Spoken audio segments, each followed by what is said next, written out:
Hello, 11th English medium. Welcome to Convent English High School. I am your physics teacher Monica ma'am is here. Today we will learn chapter number 2, units and measurement. So our first topic is what is unit and quantity. The measurement of a physical quantity is expressed by a number accompanied by a unit. Again, measurement of a physical quantity is expressed by a number accompanied by a unit.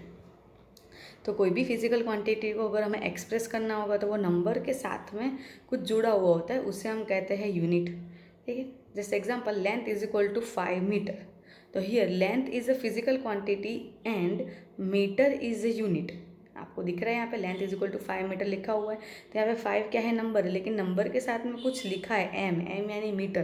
तो ये metre क्या है, unit indicate कर रहा है कि ये क्या है, यूनिट है.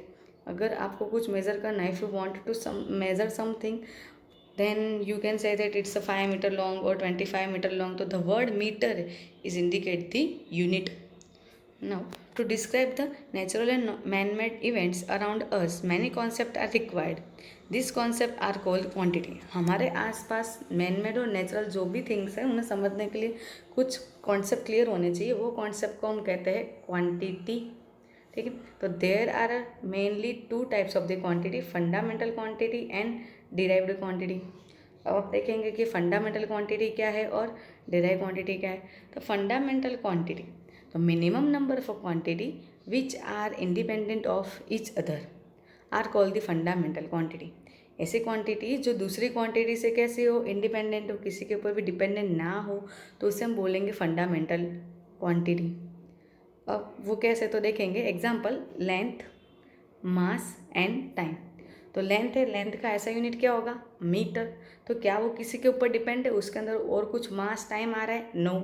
देन मास, तो मास है तो उसको किस ऐसा यूनिट क्या होगा, किलोग्राम, ग्राम. ठीक है. तो वो किसी के ऊपर डिपेंडेंट है, नो. टाइम, टाइम किसी के ऊपर डिपेंडेंट, नो.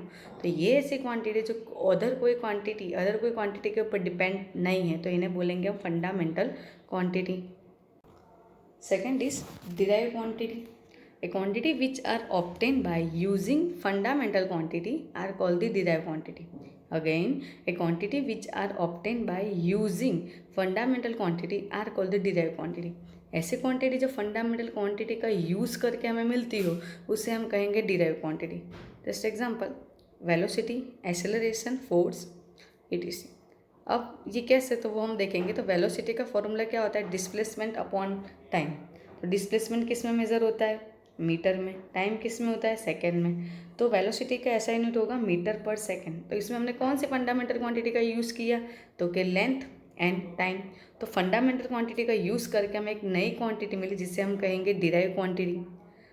उसी तरह से एसेलरेशन, तो एसेलरेशन का ऐसा यूनिट क्या होगा, मीटर पर सेकेंड स्क्वायर. तो इसमें भी हमने length quantity and time quantity का यूज़ किया है, जो कि कैसी, फंडामेंटल क्वांटिटी. और दोनों का यूज़ करके हमें कोई थर्ड यानी कि न्यू डिराइव क्वांटिटी मिल रही है.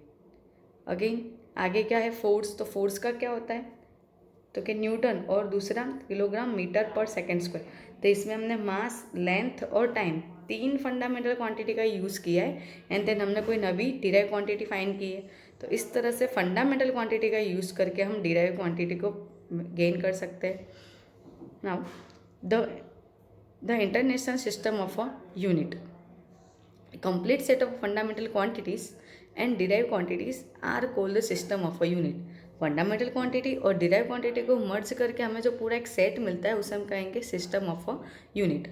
The system of a unit are given below. First is FPS. तो इन FPS system foot, pound and second are included. CGS, तो CGS, तो centimetre, gram and second are include. कैसे नाम देते, तो देखो फर्स्ट लेटर से CGS in this way. Third one is MKS, तो metre, kilogram and second. Fourth one is MKS, metre, kilogram, second and ampere. We so fourth unit system FPS, CGS, MKS and fourth is MKS. Now the fifth one is SI unit system. अब हम देखेंगे ये SI unit system क्या है. तो question is right a short note on a SI unit system. SI unit system is called the international unit system. ऐसा units called the international unit system. Means कि ऐसा यूनिट ऐसी system है जिसे internationally सारे वर्ल्ड में ही, सारे world के जितने भी नेशंस है उसमें इसको एक्सेप्ट किया हुआ है, हर जगह यही सिस्टम चलती है। In SI system there are 7 fundamental quantity. SI system के अंदर 7 फंडामेंटल क्वांटिटीज़ है। वो कौन सा है? तो 7 physical quantities their unit and symbol are listed below, जो कि हमें यहाँ पे नीचे दिख रहा है। तो हम देखेंगे 7 फंडामेंटल क्वांटिटी कौन सी है। First, length, its unit is a metre and its symbol is a small m. Second is a mass, mass units is a kilogram, symbol is a KG. Third one is a time, times unit is a second and symbol is a small s. Fourth one, ये चलो ये 3 तो बहुत ही basic है, हमें पता ही है। Fourth one is electric current, it's unit is ampere and its symbol is capital A. Fifth one, thermodynamic temperature, तो थर्मोडाइनमिक टेम्परेचर यूनिट क्या है? केल्विन, सिंबल है कैपिटल के। Sixth one, amount of a substance, तो ये तो chemistry में आपको पढ़ा ही है। अमाउंट ऑफ द सब्सटेंस क्या होता है? तो it's unit is a mole, symbol is MOL, mole. Luminous intensity, luminous intensity तो उसका ऐसा यूनिट होगा कैंडेला, इसका सिंबल है स्मॉल CD। ओके, तो आप लोगों को ये जो टेबल है वो टेबल याद रखना है। ये टेबल याद होगा तो आप आगे कोई भी डिराइव क्वांटिटी के डायमेंशन फॉर्मूला लिख सकते हो, अगर ये टेबल याद होगा तो। अगर ये टेबल याद नहीं होगा तो आपको फंडामेंटल क्वांटिटी के अकॉर्डिंग जो डायमेंशन फाइंड करना है उसमें प्रॉब्लम होगी। एट प्रेजेंट ऐसा system is accepted in all over the world, जो तो मैंने आपको पहले बताया है, ठीक है, उसी तरह का है। We saw fundamental quantity and derived quantity. Now we will see supplementary quantity. Now we will see supplementary quantity and their SI unit. So there are 2 supplementary quantity of a SI system. First is plane angle, second is a solid angle. तो सबसे पहले हम बात करेंगे plane angle के लिए। तो plane angle denoted by d theta, the ratio of the arc of a circle and radius of a circle is called the plane angle. यहाँ पे ई रह गया है, आप लोग देख लेना। Again the ratio of the arc of a circle and radius of a circle is called plane angle d theta. देखो आपको फिगर में दिख रहा है, ये जो ds है वो क्या है? आर्क है, बराबर। और ये जो r दिख रहा है वो क्या है? रेडियस है। तो आर्क और रेडियस का जो रेशियो होगा उसे हम बोलेंगे प्लेन एंगल। तो देखो आपको बाजू में फॉर्मूला में लिखा हुआ दिख रहा है, plane angle d theta is equal to arc upon radius. अब आर्क यानी कि क्या है? AB, और रेडियस यानी कि क्या है? Small r। तो we can write d theta is equal to arc by radius is equal to AB by r। अब यहाँ पे ध्यान देना है खास करके, if the arc of the circle having length equal to radius, अगर आर्क, ये जो आर्क है अगर वो इक्वल टू क्या हो जाए? रेडियस, तो अब ऊपर भी रेडियस नीचे भी रेडियस, तो रेडियस रेडियस क्या हो जाएगा? कैंसल। तो आपके पास में क्या बचेगा? 1।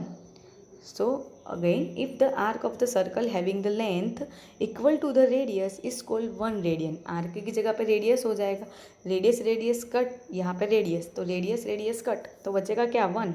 तो उसे हम कहते हैं 1 radian. The radian is represent as RAD।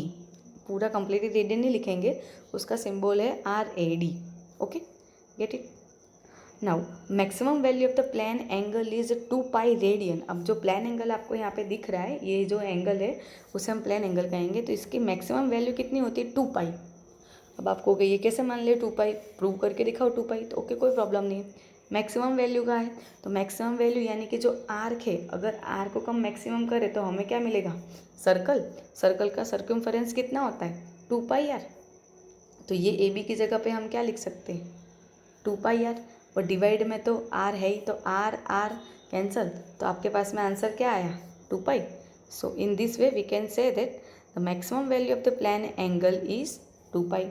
अगर आपको कुछ समझ नहीं आ रहा है तो आप उसे दूसरी बार दोबारा सुनिए तो आपको ख्याल आ जाएगा। Now the value of the 1 radian is 180 by pi degree. Formula of the 1 radian और the value of the 1 radian is 180 by pi degree. You can write the formula of the degree from this also. करना कुछ नहीं है, degree को main बनाओ। Degree को main बनाएंगे, यहाँ पे डिग्री को मेन बनाए तो पाई है वो उधर जाएगा तो मल्टीप्लाई हो जाएगा, और ये 180 ऊपर है तो क्या हो जाएगा? डिवाइड में आ जाएगा। So we can write 1 degree is equal to pi ऊपर यानी कि पाई, 180 नीचे यानी कि पाई बाई 180 एंड रेडियन। तो अगर हमें ये फॉर्मूला याद होगा तो उसके ऊपर से हम ये वाला फॉर्मूला खुद ही बना सकते हैं। और ये दोनों के दोनों ही फॉर्मूला हमें याद रखना है, इसके ऊपर से आपको न्यूमेरिकल करने ईजी रहेंगे। Again 1 radian is equal to 180 by pi degree and 1 degree is equal to pi by 180 radian. ये याद रखोगे तो ये हो जाएगा। Okay, second one is a solid angle d omega. तो angle subtended by an area delta A on a spherical surface with a centre of the sphere is called the solid angle. Again angle subtended by, ये जो angle है is subtend by area delta A on a spherical surface with centre of the sphere is called the solid angle. आपको figure में दिख रहा है, देखिए ये एरिया है, ये एरिया कनेक्टेड टू क्या है, ये पूरा स्फीयर होता है, ये क्या है, ऐसे पूरा स्फीयर है और ये इतना एरिया है। ये एरिया एंगल को सेंटर के वहाँ पे क्या है, कनेक्टेड है। तो इस तरह का जो है उसे हम क्या कहेंगे, सॉलिड एंगल। ओके, तो उसके हिसाब से हम डेफिनेशन के हिसाब से हम इसका फॉर्मूला क्या लिख सकते हैं, तो solid angle d theta is equal to area by radius square, area by radius square. Solid angle denoted by d omega and area is a delta A, यहाँ पे दिख रहा है आपको, रेडियस स्क्वायर यानी R square. So we got the formula of solid angle is d omega is equal to delta A by R square. आगे हमने क्या देखा था, तो कि d theta is equal to arc upon radius. लेकिन यहाँ पे क्या है, डी ओमेगा, तो डी ओमेगा का क्या है, आर्क की जगह पे अब कोई एरिया कवर कर रहा है तो एरिया लिख देंगे, और रेडियस की जगह पे रेडियस का स्क्वायर आ जाएगा। ठीक है, तो D omega is equal to delta A by R square. The maximum value of the solid angle is 4 pi. जैसे आगे हमने देखा maximum value of the solid angle is 2 pi, उस तरह से अब हम यहाँ पे देखेंगे कि सॉलिड एंगल की मैक्सिमम वैल्यू कितनी है, 4 पाई। कैसे, तो कि एरिया है, तो स्फीयर का एरिया कितना होता है, 4 पाई आर स्क्वायर, डिवाइड में क्या है, R square, R square cancel, तो आपके पास में क्या बचा, 4 पाई। ओके, तो in this way we can say that the maximum value of the solid angle is 4 pi. Now if angle subtended on a 1 metre square area, अगर ये area कितना हो, 1 metre square, on the sphere of 1 metre radius, और radius कितनी हो, 1 metre हो, then is called 1 स्टीरेडियन। यहाँ पे देखना है फॉर्मूला के हिसाब से कि अगर एरिया है वो कितना है, तो कि 1 मीटर स्क्वायर जितना एरिया है 1 मीटर है। ओके, और नीचे रेडियस का स्क्वायर यानी कि 1 का स्क्वायर, तो ये और ये 1 1 1 1 कट, तो सब कट हो जाएगा, तो क्या बचेगा 1, तो इससे हम कहेंगे 1 steradian. Steradian is represent as the capital S and small R. Okay, got it. Example 2.1, calculate the angle of a 1 degree 1 minute and 1 second in a radians. Again calculate the angle of a 1 degree 1 minute and 1 second in a radian. Radian के अंदर हमें 1 degree 1 minute and 1 second के angle find करने हैं, means कि उनकी value find करनी है। तो उसके लिए हमें थोड़ी हिंट दी गई है कि 360 is equal to 2 pi radian, 1 degree is equal to 60 minute and 1 minute is equal to 60 second. यहाँ पे अगर 1 लाइन हो ऐसे, वेट, अगर 1 लाइन हो तो उससे हम कहेंगे मिनट, अगर ऐसे 2 लाइन हो तो उससे हम कहेंगे सेकेंड, और डिग्री तो आपको पता ही इस तरह से हो तो उसे हम कहेंगे degree. So as we know 1 degree is equal to pi by 180 radian. अभी हमने ऊपर फॉर्मूला देखा था ना, 1 degree is equal to pi by 180 radian. Then put the value of the pi is 3.14 divided by 180।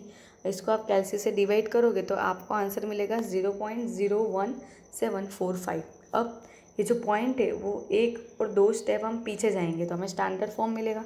2 step पीछे गए यानी 10⁻⁻, और 2 स्टेप आगे जाएंगे तो 10⁻+। बट अब पीछे जा रहे तो कितने, 2 स्टेप, तो हम यहाँ पे लिखेंगे 10⁻²। So we can write 1 degree is equal to 1.745 multiply 10⁻² radian.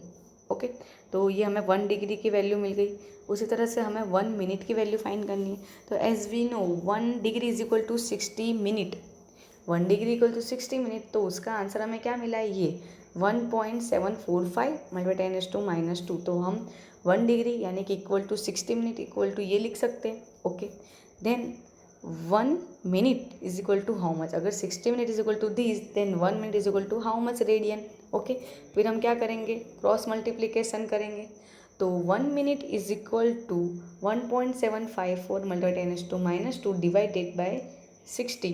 उसका आंसर हमें कैलसी से ये मिलेगा. अगेन इसको हम क्या करेंगे, स्टैंडर्ड फॉर्म में लिखने के लिए 2 पॉइंट पीछे जाएंगे. तो 1 मिनट इज इक्वल टू 2.91 10⁻² तो है ही, और 2 स्टेप पीछे गया यानी और 10⁻² -2 यानी हो जाएगा 10⁻⁴. So we can get 1 minute is equal to 2.91 multiply 10⁻⁴ radian. अब हम आके देखेंगे 1 minute is equal to 60 second. तो 1 मिनट की वैल्यू है वही 60 सेकेंड की वैल्यू होगी, यानी कि 60 सेकेंड की वैल्यू आपको इतनी मिली. तो हम लिख सकते हैं कि 60 second is equal to 2.91 multiply 10⁻⁴ radian. Then 1 second is equal to how much radian. Again cross multiplication करेंगे तो मिलेगा 1 second is equal to 2.91 multiply 10⁻⁴ divided by 60. Divide करोगे कैलसी से आपको इतना वैल्यू मिलेगा. वापिस से हम 2 पॉइंट क्या जा रहे हैं, पीछे जाएंगे 1 और 2. 10⁻⁴ तो है ही, और 10⁻² और हो जाएगा -4 -2 -6. तो हम लिख सकते हैं 1 second is equal to 4.84 multiply by 10⁻⁻⁶ radian. आपको 1 डिग्री 1 मिनट और 1 सेकेंड ये तीन की वैल्यू इन रेडियन याद कर लेनी है. तो अगर आपको न्यूमेरिकल में 1 डिग्री 1 मिनट और 1 सेकेंड कहे तो आप डायरेक्ट उनकी वैल्यू लिख सको, आपको वापस से ये सब कैलकुलेट करने की ज़रूरत ना पड़े. ओके.